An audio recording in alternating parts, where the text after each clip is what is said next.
contempt order. Dahil nga ikaw, kanina binabalita po namin, Senator, ang iyong statement na talagang ikaw ay talagang matindi yung iyong pagkadismaya na hindi nilagdaan ni Senator Cheese Escudero yung contempt order at ngayon ay pinalaya na si Ambassador Marcos Lacanilao. Ngayon, naglabas ng statement si Senate President Francis Cheese Escudero na ano niya? Hindi totoo? Sinasabi niya, hindi, sabi niya, he is no doubt. I did not refuse to sign the contempt order. So, pinabubulaanan po niya yun for the record. I'm quoting him, I did not refuse to sign the contempt order of Ambassador Lacanilao. Senator Marcos released her statement and flaunted to the media her signed arrest and detention order even before I could see, much less receive a copy of it. Reaction niyo po, Senator? Ay, nakakatawa naman. Hindi pa pala niya nakikita yung contempt order. Pinalaya na niya. Nako, talaga naman ito si Cheese. Parang hindi natin kilala. Ang issue sa pag-cite ng contempt ay malinaw na malinaw.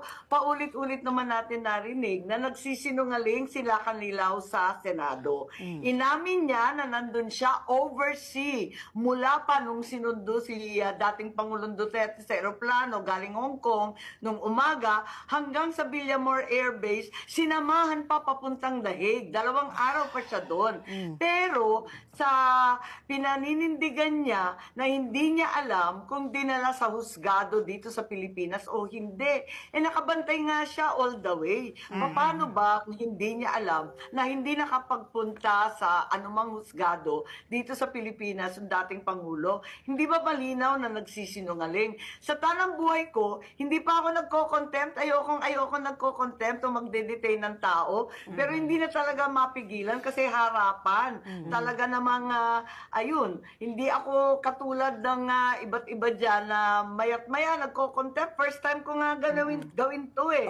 Kaya yung let me point it out lang, Senator, ang sabi ni Senate President Cheese Escudero na si Ambassador was not accorded yung kaukulang due process as pointed out already by the Supreme Court dun sa Ong case, no?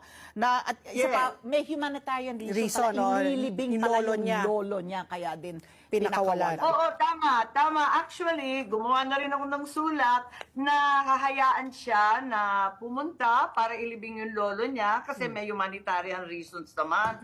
Pero, ang usual process sa Senate, kapag may contempt, talagang boboto ay simple lang. One member will motion, Senator Bato, the chair approves, inapprove ko, wala namang banggit ng Senate President, dinedetain ka agad. Ganun kasi yon. Biglang may bagong ruling ngayon na sinasabi ni Senator